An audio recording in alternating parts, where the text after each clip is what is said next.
Hello दोस्तों, welcome back to आवी explainer. आज हम लोग animals kingdom let's go app movie को देखने जा रहे हैं। मूवी की स्टार्टिंग में हमें ऐप को दिखाया जाता है जो बंदर की प्रजाति के होते हैं। आप उन्हें हमारे पूर्वज भी कह सकते हैं। सभी ऐप्स अपने राजा के पुत्र के होने की खुशी में पुस्तैनी पेड़ के नीचे इकट्ठा होते हैं। बंदरों के राजा का नाम सिमोन है। एक बड़े पेड़ के अंदर प्रशासन करता है। ये है व्लादिमीर जो राजा के करीब रहता है और राजा के साथ कोई भी बड़ी बात सुझाने में मदद करता है।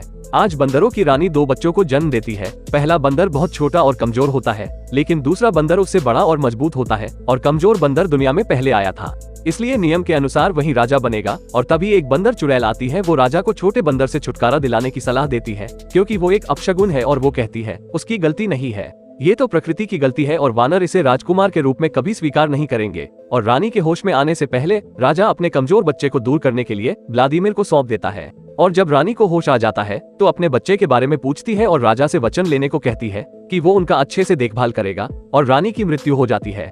राजा वानिया को राजकुमार घोषित करता है जो मजबूत और स्वस्थ है। और राजा का सेवक व्लादिमीर कमजोर बच्चे को भेड़िए के मुंह में फेंकने के लिए ऊपर जाता है और बच्चे को फेंक कर चला जाता है, लेकिन वो बच्चा एक बेल पर अटक जाता है जिससे वो भेड़िए के मुंह में नहीं जाता, लेकिन भेड़िया उसके हाथ में काट लेता है। ये देखकर एक दूसरा बंदर उसे बच्चे को भेड़िए से बचा लेता है, लेकिन वो बच्चा एक बंदर की तरह नहीं चल पाता क्योंकि उसके हाथ में भेड़िए ने काट लिया था। और आप उसे लूला बंदर भी कह सकते हैं। इसलिए एक दूसरा बंदर यान उसकी मदद करता है। वो एक माँ बाप और एक दोस्त की तरह समय बिताता है। और वो बंदर अब बड़ा हो चुका है जिसका नाम है एडवर्ड, लेकिन वो अभी भी यान की पीठ पर सवारी करता है क्योंकि अभी भी उसका एक हाथ काम नहीं करता है। और वो दोनों ऐसे रहते हैं जैसे एक दोस्त हो। एडवर्ड देखता है कि एक चूहा उसका खाना चुरा रहा है। वह उसे पकड़ने के लिए उसके पीछे भागता है, लेकिन एक हाथ से उसे पकड़ नहीं पाता। फिर वो पेड़ के रस्सी का इस्तेमाल करके एक जाल बनाता है जिससे वो चूहे को पकड़ सके। और तभी उन्हें ये आवाज सुनाई देती है। आवाज से उन्हें पता चलता है कि खेल की शुरुआत हो चुकी है। इस खेल में एक नारियल के फल को बॉल बनाकर बड़े जानवर की खोपड़ी में डालना होता है। जिसका बॉल उस खोपड़ी में गया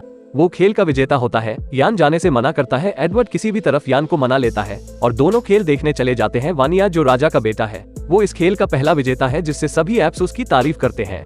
अब खेल का दूसरा पड़ाव शुरू होता है। खेल के बीच में बॉल देखकर यान से रहा नहीं जाता और बॉल को एक छलांग में पकड़ लेता है और नीचे गिरता है, लेकिन वो बॉल एक गड्ढे में चली जाती है जहां से उसे बॉल को निकालना असंभव था। सभी ऐप्स यान को पीटने लगते हैं और एडवर्ड उसे बॉल को निकालने के लिए एक लंबी लकड़ी और पेड़ के चिपचिपे तरल का इस्तेमाल करता है और बॉल को बाहर निकाल लेता है। सभी ऐप्स उसके चारों तरफ इकट्ठा हो जाते हैं और पूछते हैं उसमें ये जादू कैसे किया। और तभी वानिया आ जाता है और एडवर्ड से बॉल लेकर ऊपर फेंकता है, लेकिन वो बॉल उसके हाथ में चिपक जाता है। सभी ऐप्स उसे निकालने की कोशिश करते हैं और झटके में नारियल निकालने से वो राजा के सर पर चिपक जाता है। और जब व्लादिमीर उसे खींचकर निकलता है तो राजा का बाल भी नारियल में चिपक कर साफ हो जाता है और वो आधा टकला हो जाता है। इसी बीच डायन एडवर्ड को देखती है और व्लादिमीर से पूछती है कि क्या उसने उसके कहे अनुसार बच्चे को भेड़िए के मुंह में फेंक दिया था या नहीं। व्लादिमीर कहता है उसने उस बच्चे को भेड़िए के मुंह में फेंक दिया था, लेकिन डायन उसे धमकाते हुए उसकी सही पहचान पता करने के लिए भेजती है। लेकिन राजा का बेटा वानिया ये सब सुन लेता है और अपने पिता से किसी दूसरे ऐप्स को सिंहासन लेने की बात करता है और राजा सिमोन इसके बारे में कुछ करने का वचन देते हैं।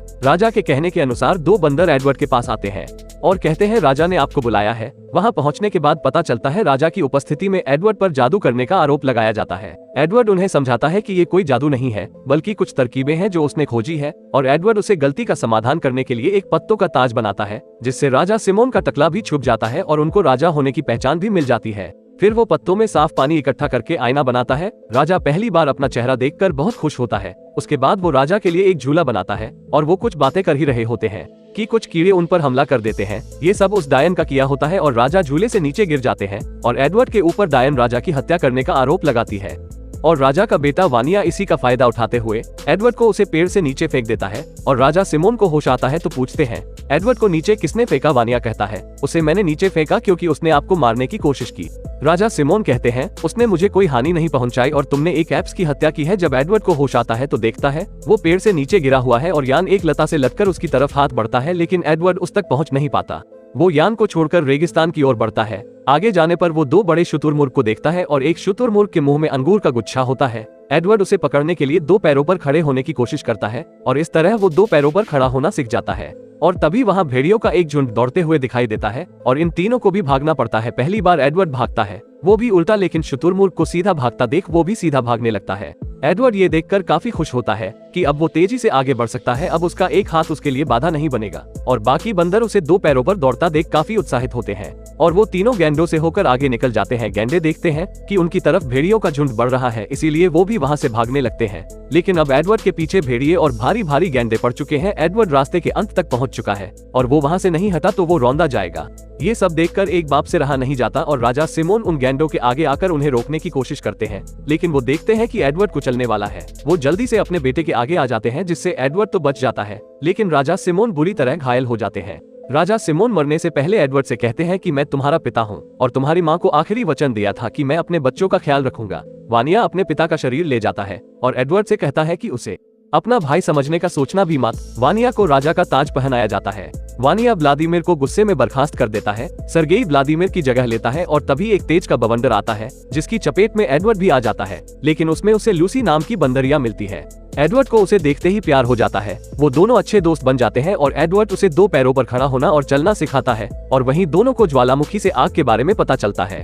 एडवर्ड उत्साहित होकर आग के एक टुकड़े को सभी बंदरों को दिखाता है, लेकिन सारे बंदर उसे मारने लगते हैं। एडवर्ड और लूसी वहाँ से चले जाते हैं, जहाँ वह एक भेड़िए की गुफा में आग की मदद उसे भगा देते हैं और दोनों उसी गुफा में रहने लगते हैं। सभी बंदर लूसी और एडवर्ड को शिकार करते हुए देखते हैं। अब तो एडवर्ड भेड़िए को नियंत्रण करना सीख चुका है। सभी वानर उस पुश्तैनी पेड़ को और अपने राजा वानिया को छोड़ देते हैं, क्योंकि वो और भूखे नहीं रह सकते। डायन एप्स को डराने के लिए पेड़ की आत्मा को बुलाती है। तभी एक बंदर पेड़ से आने वाली आवाज का पता लगाने के लिए आवाज का पीछा करता है और उसे पता चलता है कि पेड़ की कोई आत्मा नहीं और उसे पता चलता है कि यह सब डायन का किया धरा है। डायन उसे मारने के लिए दौड़ाती है, लेकिन सभी वानरों को पता चल गया है। डायन एप्स को मारना चाहती है। सभी उसे पेड़ को छोड़कर एडवर्ड पास गुफा में रहने के लिए चले जाते हैं, लेकिन लूसी एप्स को अंदर नहीं आने देती है, क्योंकि उन लोगों ने एडवर्ड के साथ बुरा ही किया था। लेकिन सभी बंदर एडवर्ड और लूसी से कहते हैं कि वो खाना खाकर चले जाएंगे, लेकिन वह नहीं जाते और सारी रात गुफा में मनोरंजन करते हैं। वो लोग भी एडवर्ड और लूसी के साथ रहने लगते हैं और एक अपना गांव बनाते हैं और लूसी एडवर्ड अब शादीशुदा है। कुछ दिन बाद उनका एक बच्चा भी होने वाला था। एडवर्ड कहता है अगर हमारा बेटा हुआ तो उसका नाम यान होगा और सारे एप्स पुस्तानी पेड़ को छोड़कर चले गए। इसी का बदला लेने के लिए डायन एक साजिश रच रही है। लूसी घर पर आराम करती है और एडवर्ड निर्माण कार्य में गांव वालों के कामों में काफी मदद करता है और सभी एप्स एडवर्ड की तरह 2 पैरों पर काम करते हैं। वो आप अपने भोजन के लिए शिकार कर सकते हैं, लेकिन तभी टिड्डियों का झुंड उस गांव वालों पर हमला कर देता है और वो सभी चीजों को नष्ट कर देता है। एप्स जानते हैं कि यह उस डायन का काम है, इसलिए वो सभी मिलकर उस पेड़ के पास जाते हैं। सभी के पेड़ तक पहुंचने से पहले लूसी एडवर्ड को गांव वालों से वानिया को बचाने के लिए कहती है। एडवर्ड पेड़ के नीचे जाकर वानिया को आवाज लगाता है, लेकिन उसे कोई जवाब नहीं मिलता। सभी वानरों के पहुंचने के बाद वानिया बाहर निकलता है। सभी एप्स उसे कहते हैं कि अगर वो पेड़ को उनके हवाले कर देता है तो उसे जाने देंगे, लेकिन उल्टा वानिया वानरों से वादा करता है वो उन्हें जीवित छोड़ देगा अगर वो यहाँ से चले जाते हैं, और सर्गेई वानिया पर हमला करने की अनुमति देता है और वानिया गुस्से में वानरों को मरने लगता है, लेकिन वानरों की संख्या ज्यादा होने की वजह वो उनके आगे टिक नहीं पाता। पेड़ में आग लगा दी जाती है, लेकिन एडवर्ड पेड़ के नष्ट होने से पहले ही वानिया की पत्नी को पेड़ से बचा लेता है, लेकिन इस बीच एक जलते हुए पेड़ की शाखा से खुद दब जाता है। वो वानिया को मदद के लिए बुलाता है। वानिया उसे अपने पीठ पर रखकर वहां से एडवर्ड को लेकर भाग जाता है, जिससे एडवर्ड की जान बच जाती है और वो डायन उसी पेड़ में जलकर मर जाती है। लेकिन अब पुश्तैनी पेड़ जलकर राख हो चुका है और वानरों के लिए यहाँ कुछ नहीं बचा। वानिया और एडवर्ड नाराजगी को दूर करते हैं और सभी वानरों के सामने अपने भाई को स्वीकार करते हैं। अब उनके पास रहने की कोई जगह नहीं, लेकिन एडवर्ड सभी एप्स को बताता है हमारे जीने की एक और आशा है। वो उन पहाड़ों के पीछे पक्षियों का पीछा करते हैं और वहाँ उन्हें पानी और हरे भरे जंगल मिलते हैं और वो एक नई जगह की खोज करते हैं जहाँ एडवर्ड का दोस्त यान भी था। और यहीं पर ये शानदार मूवी खत्म हो जाती है। अगर आपको मूवी पसंद आई हो तो एक लाइक कर देना।